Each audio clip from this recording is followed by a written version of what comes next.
400년간 고통을 받고 있는 이스라엘 백성을 구원하기를 원했습니다. 하나님께서 약속하신 대로 이스라엘 백성을 구원해서 젖과 꿀이 흐르는 땅으로 인도하기를 원했습니다. 그래서 하나님께서는 특별히 모세를 불렀습니다. 모세를 부르고서 말합니다. 이젠 네가 사명자로서 이젠 그들에게 가라라고 말을 합니다. 그런데요, 우리가 너무나 위대하다고, 가장 위대한 선지자라고 생각하는 모세가 가라라고 하니까 저는 못 가겠습니다 하면서 세 가지 핑계를 댑니다. 첫 번째 핑계가 뭐냐면은 그들이 나를 믿지 않을 겁니다. 두 번째 핑계가 뭐냐면 그들이 내 말을 듣지 않을 겁니다. 세 번째 핑계는 그들이 하나님이 지금 나의 나타내심을 믿지 않을 것입니다 라고 이렇게 핑계를 댔습니다. 이 핑계를 두면은 꼭 이스라엘 백성들이 안 할 것처럼, 자기를 안 믿을 것처럼 그런 핑계를 대는데 정말 이것이 이스라엘 백성들의 핑계일까요? 아니요.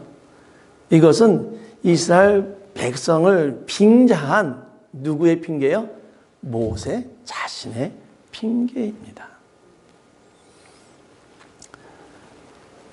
즉 그들의 문제, 이스라엘 백성의 문제가 아니라 그 사명을 감당해야 되는 모세의 문제였다는 겁니다. 왜냐하면 모세도 이 순간에는 하나님에 대한 절대적인 확신이 없었기 때문이에요. 하나님에 대한 절대적인 확신이 없으니까 내가 정말 그들에게 가가지고 내가 그들을 정말로 인도해낼 수 있을까? 라는 불신이 생기게 되는 겁니다. 그래서 하나님께서는 모세가 믿음을 가질 수 있도록, 절대적인 확신을 가질 수 있도록 세 가지 이적을 보여줍니다. 우리는 이것을 이적이라고 말합니다. 우리는 이것을 표적이라고 말합니다. 그런데요, 영어에서는 아주 쉽게 얘기합니다. 사인이다 라고 말합니다. 우리가 길을 갈 때마다 다 표지판이, 사인이 다 있어요. 우리가 그 사인만 따라가면 어떻습니까? 우리가 가고자 하는 그 목적지에 이르게 됩니다. 이 사인을 보여주는 것은 뭐냐면은 모세로 하여금 확실한 믿음을 갖게끔 만들기 위해서 하나님께서는 모세에게 이 사인을 보여주고 있는 겁니다. 그렇다면은 하나님께서는 믿음을 가질 수 있도록 어떠한 이적을 모세에게 보여줍니까? 하나님께서 모세에게 보여준 첫 번째 표적이 무엇입니까? 오늘 3절에 보면 이렇게 되어 있습니다. 여호와께서 이르시되 그것을 땅에 던지라 하시매 그 땅에 던지니 그것이 뱀이 된지라. 첫 번째 표적은 뭐냐면은, 이적은 뭐냐면, 사인은 뭐냐면은 지팡이를 던지라는 것이었습니다. 모세가 지팡이를 던지니까 지팡이가 뭐가 되죠? 뱀이 됩니다. 갑자기 이 지팡이가 뱀이 되니까 모세가 놀라가지고 어떻게 해요? 뒤로 물러납니다. 제가 이 오클라호마 지역 그 시리에 있는 그 동물원 말고 이 지역에도 또 조그만 그런 동물원이 있어요. 그래서 거기를 갔는데 어떤 사람이 이렇게 큰 뱀을 노란색이었던 거예요. 질질 감아가면서 이렇게 서 있는 거예요. 그러면서 오는 사람들마다 이렇게 뱀을 주면서 사진을 찍으라는 거예요. 그래서 우리 애들이 아빠 찍어봐. 아빠는 절대로 뱀을 징그럽게 생각하는 사람이고 싫어하는 사람이에요. 나는 절대로 못해. 너네가 한번 해봐. 했더니 애들도 자기네들도 안 하더라고요. 아, 근데요, 어떤 사람들은요, 그 뱀을 감고 찍더라고요. 저희 옛날 집에 옆집 사람이 여러 가지 동물을 키워요. 근데 그 중에 하나가 뱀을 키우더라고요. 막 뱀을 들고 다니면서 왔다 갔다 하는데 징그럽더라고요. 그런데요, 이제는 우리 현수 지체들은 이제는 만지더라고요. 저는 하여튼 뱀은 징그럽고 만지기 저는 싫습니다. 그런데 하나님께서 지팡이를 던져서 뱀이 돼가지고 놀래가지고 뒤로 물러선 그 모세에게 아마 그 뱀은 제가 봤을 땐 코브라였을 거예요. 뭐라 그러냐면 그 꼬리를 잡으라라고 얘기를 하는 거예요. 저는 뱀 장수가 아니에요. 저는 여태까지 돌아다니는 뱀을 잡아본 적이 없어요. 도망가면 도망갔지 잡아본 적이 없어요. 근데 뱀을 잡는 기본 상식은 뭡니까? 기본 상식은요, 머리를 잡아야 돼요. 제가 뱀 장수는 아니더라도 그 정도는 알아요. 머리를 잡아야 돼요. 그런데요, 하나님께서 어디를 잡으라 합니까? 꼬리를 잡으라고 합니다. 아니, 꼬리를 잡으면 어떻게 됩니까? 꼬리를 잡으면 당연히 물죠. 그렇기 때문에 머리를 잡아야 되는 겁니다. 아마 모세가 그 꼬리를 잡을 때에 아마 두려움이 더 컸을 겁니다. 그런데 모세는 말씀에 따라서, 하나님의 말씀에 따라서 그 뱀의 꼬리를 잡으니까 그 뱀이 지팡이가 됩니다. 또 질문이 하나 있습니다. 왜 하나님께서는 지팡이를 던지라 했는데 왜 그게 그 많은 동물 중에서 윤기준 목사가 제일 싫어하는 것 중에 하나는 뱀이 되게 했을까? 저는 쥐가 되게 했어도 저는 못 지어봤을 것 같아요. 근데 뱀이 되게 만들었습니다. 왜냐하면 이 뱀은 그 당시에 고대 이집트에서는 뱀의 여신 그 우제트라는 그 코브라에 의해서 어떤 그런 왕권이 소유된다고 믿었습니다. 그래서 이 미이라의 그 왕들의 미이라에 그 가면을 씌우는데 그 가면을 보면은 황금 장면에 보면은 저게 이렇게 씌워져 있어요. 근데 저게 그림을 보면 뭐냐면 밑에가 뭡니까? 코브라가 서 있는 모양의 그 수염이 코브라 그 모양이고요. 그 머리 정수리에는 뭡니까? 거기에 코브라가 있습니다. 즉, 이 코브라가 왜요? 당시에는 바로 바로를 왕권을 그런 상징하는 것이었습니다. 그렇기 때문에 하나님께서는 모세가 핑계대고 있는 그에게 뱀의 표적을 보여준 것입니다. 이 당시 지금 이스라엘 백성에게 있어서 가장 두렵고 가장 무서운 존재가 누구일까요? 바로 바로입니다. 그는 뱀이 정말 독이 있어서 한번 물면 죽듯이 아마 바로가 이스라엘 백성에게는 많은 고난과 역경을 주는 그 이스라엘 백성에게서는 바로가 뱀 같은 존재였습니다. 우리는 일본 밑에서 일제의 삶을 살아본 적이 있습니다. 저는 알지만 우리나라가 그때 아마 일본이 이러한 존재였을 겁니다. 지금 미얀마에서 지금 군부에서 많은 안타까운 그런 일들이 벌어지고 있습니다. 아마 미얀마에서는 그 군부가 이러한 모습이었을 것입니다. 그런데 놀라운 것은 이렇게 무섭게 두려움이 가득한 뱀의 꼬리를 모세에게 잡으라라고 말을 한 겁니다.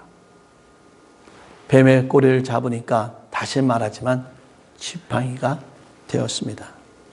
즉 무섭고 두렵고 떨림의 존재인 그 애굽이라는 그 바로가 말씀에 순종해서 그 꼬리를 잡으니까 뭐가 되더라는 거예요? 지팡이가 되더라는 거예요. 우리에게 두렵고 떨림을 주는 그 존재가 하나님 말씀 안에서 순종하며 따라가니까 그 두려운 것들이 그냥 지팡이가 되더라는 겁니다. 사랑하는 성도 여러분, 지금 하나님은 이걸 보여주는 거예요. 너가 하나님만 믿기만 하면, 하나님만 의지하기만 하면, 믿음으로 나아가기만 한다면 우리 앞에 놓여 있는 모든 것들이 지팡이가 된다는 것입니다. 이런 지팡이를 보여줬습니다. 그런데도 만약에 이것마저 너가 못 믿을 것 같으면은, 그렇다면 내 손을 가슴 속에다가 집어 넣어봐라. 그래서 모세가 자기 손을 가슴 속에 집어넣습니다. 그랬더니 그 손을 집어넣었다가 빼니까 손에 뭐가 생겨요? 나병이 생깁니다. 근데 어떤 신학자들은 그냥 이것을 나병이라고 전하고 질병이다라고 말을 합니다. 현재 이 세상에 살면서 가장 무서운 병이 뭡니까? 우리가 이 세상에 살면서 가장 더러운 병은 무엇입니까? 암? 치매? 아니면은 COVID-19? 당시 그 이스라엘 백성에게 있어서는 제가 그냥 나병이라고 그러겠습니다. 그 나병이 가장 무서운 병이었습니다. 그에게 있어서는 이 나병은 신의 저주를 받은 병이다라고 이렇게 생각할 정도로 무섭고 더러운 병이었습니다. 어쩌면은 독사보다도 더 무섭게 여겼던 병 중에 하나입니다. 이 병에 걸린 사람들은 소망이 없어요. 희망이 없어요. 분리되는 가운데 그냥 혼자 절망 가운데 살아가는 그러한 병입니다. 이러한 병이 누구의 손에? 모세의 손에 생긴 겁니다. 그리고는 모세에게 말을 합니다. 그 손을 다시 내 품속에 넣어봐라. 다시 넣고 빼어보니 다시 그 손이 옛날 손처럼 아주 뻐덕뻐덕하게 되어 있었습니다. 우리 예림이가 이번 학기 동안 3번의 쿠안티를 먹었어요. 자가격리를 먹었어요. 첫 번째는 겁이 나가지고 저도 같이 자가격리하면서 한번 우리 교회가 예배를 드리지 못한 적이 있습니다. 예림이 되게 좋아하더라고요. 학교를 안 가니까. 두 번째 또 자가격리를 받았어요. 이번에는 10일짜리 자가격리 받았는데 되게 좋아하더라고요. 왜냐하면 이 자가격리 다음에 곧바로 봄방학이 이어져요. 그러니까 걔는 거의 20일을 자가격리 때문에 학교를 안 가고 즐거워하더라고요. 지난주 월요일 날 학교에서 또 얘가 자가격리를 받았어요. 나는 말했어요. 예림아 좋지? 했더니 싫대요. 아니 분명히 좋아해야 되는데 싫다는 거예요. 그래서 왜 싫은데 했더니 이번 주 얘가 축구를 좋아하거든요. 좀 축구를 합니다. 근데 이번 주 금요일 날 그저께 시합이 있었던 거예요. 그러니까 시합이 있는데 그 쿠안티가 되니까 자가격리가 되니까 그 축구 시합을 못 나가는 거예요. 근데 학교 선생 의사가 그랬어요. 너가 병원에 가서 검사해가지고 네거티브를 받으면은 네가 축구할 수 있다라고 얘기를 했어요. 그러니까요 그때부터 저를 졸라요. 아빠 왜? 검사 맞자. 지난번에 내가 50불 준다고 내가 50불 줄 테니까 우리 검사 맞자 했는데 이번에는 자기가 조르는 거예요. 검사 맞자. 그래가지고 검사 맞아가지고 네거티브가 나와서 축구 경기하고 오늘 예배를 나오고 내일 학교를 갑니다. 처음엔 그 좋았던 코빅-19이 나중에는요 우리 예림에게 상처가 되더라고요. 그것 때문에 어떤 현상이 나타나면 자기가 하고 싶은 걸 못하는 거예요. 자기가 만나고 싶은 사람을 못 만나가는 거예요. 자기에게 자유가 없어지고 억눌림에 있는 거예요. 지금 이스라엘 백성이 이러한 상태라는 거예요. 나병으로 인해서 그들은 가장 무서운 병에 걸렸고 그 병으로 인해서, 그 질병으로 인해서 마음의 상처를 가지고 있는 거예요. 모세도 마찬가지입니다. 모세도 마음의 상처가 있어요. 그래서 모세가 한참 잘 나갈 때 40대에 가장 왕성한 때에 한번 잘못 실수해가지고 애굽 병사를 죽이는 바람에 도망자가 됩니다. 40년 동안을 도망자의 삶을 살고 있어요. 그 기간에 자기가 어떻게 힐링된지는 모르겠지만은 그는 40년 시간을 도망자로 살고 있어요.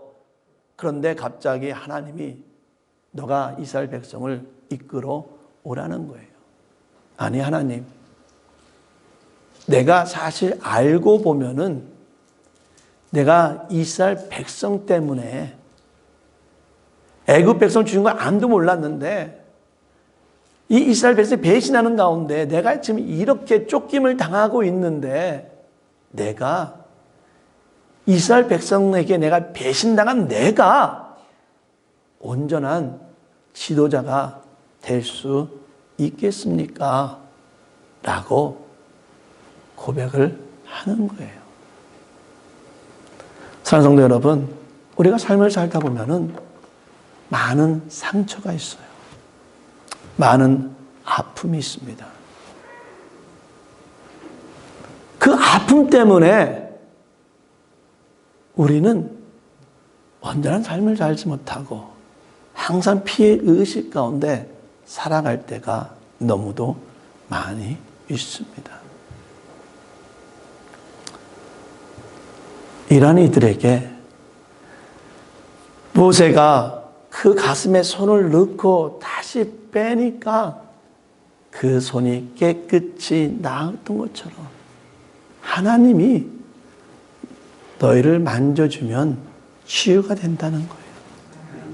하나님께서 여러분을 만져주시면 회복이 된다는 거예요. 이 하나님을 믿으라는 거예요. 너를 치유하고 고쳐주시는 하나님을 믿기를 진심으로 바랍니다. 그래도 안 믿으면은 나일강에 가서 그 물을 떠서 땅바닥에 뿌려라. 그럼 아마 그것이 피가 될 거다. 물은요, 정말 소중합니다. 우리가 물 없이는 살 수가 없어요. 하물며 우리가 어떤 암흑 속에 어떤 빌딩이 무너져서, 그렇잖아요. 무너져서 그 속에 있을 때 뭐로 먹고 삽니까? 오줌으로 먹고 살잖아요. 우리에게는 그만큼 물이 생명이에요. 그런데 하나님을 믿지 않는 자들에게는 그 물이 피가 되어서 그들에게 심판이 임한다는 겁니다. 하지만 하나님을 믿는 자에게는 그 물이 우리에게 생수가 된다는 것입니다. 하나님께서는 모세를 세우기 위해서, 하나님의 일꾼을 만들기 위해서 이 세 가지의 기적을 보여주면서, 이적을 보여주면서 믿음의 사람이 될 수 있도록 권면을 해주고 있습니다.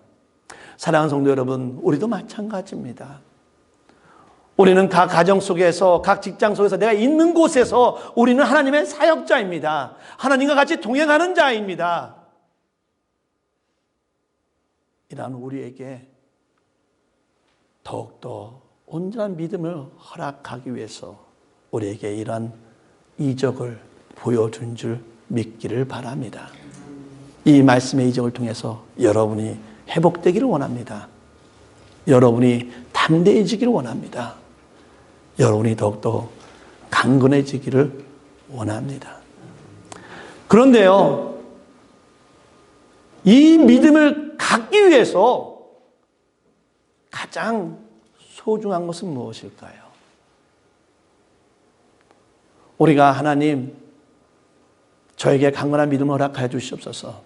모든 역경 속에서도 모든 것을 견뎌낼 수 있는, 이겨낼 수 있는 그 믿음을 저에게 허락해 주시옵소서 라고 기도하면 그 믿음이 우리에게 생깁니까?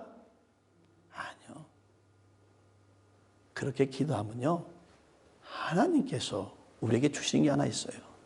그게 뭐냐면 순종입니다. 모세가요, 그 무서운 코브라의 꼬리를 잡았어요. 그를 통해서 하나님이 보여주시는 믿음을 보게 되었습니다. 사랑하는 성도 여러분, 여러분이 믿음의 삶을 살기를 원합니까? 더욱더 강건한 믿음의 수호자가 되기를 원합니까? 여러분이 믿음 안에서 나아가기를 원합니까? 그렇다면은 말씀에 순종하십시오. 말씀에 순종할 때 믿음이 생깁니다. 말씀에 순종할 때 믿음이 강건해집니다. 말씀에 순종할 때 우리는 믿음의 사람이 될 수 있는 겁니다. 따라서 오늘 이 말씀을 통해서 믿음을 위해 말씀에 매 순간순간 순종하며 살아갈 수 있는 저와 여러분 되기를 진심으로 바랍니다. 기도하겠습니다. 하나님, 믿음을 보기를 원합니다. 믿음을 가지고 모든 역경을 이겨 나아가기를 원합니다. 그렇다면 이 믿음을 위해서 말씀에 순종하며 살아가게 하여 주시옵소서. 두렵고 떨림이 있다 할지라도 순종하며 나아갈 때 믿음의 사람이 될 수 있도록 허락하여 주시옵소서. 이제는 우리를 살리기 위해서 십자가에 죽으신 예수 그리스도의 사랑과 우리를 구원하기 위해서 예수를 보내주신 하나님의 은혜와 우리가 온전한 삶과 믿음의 삶을 살아갈 수 있도록 인도해 주시는 성령님의 인도 교통하심이 믿음의 삶을 위해서 순종하는 삶을 살겠다고 다짐하는 우리 모든 교회와 성도 위에 영원히 있기를 간절히 축원하나이다. 아멘.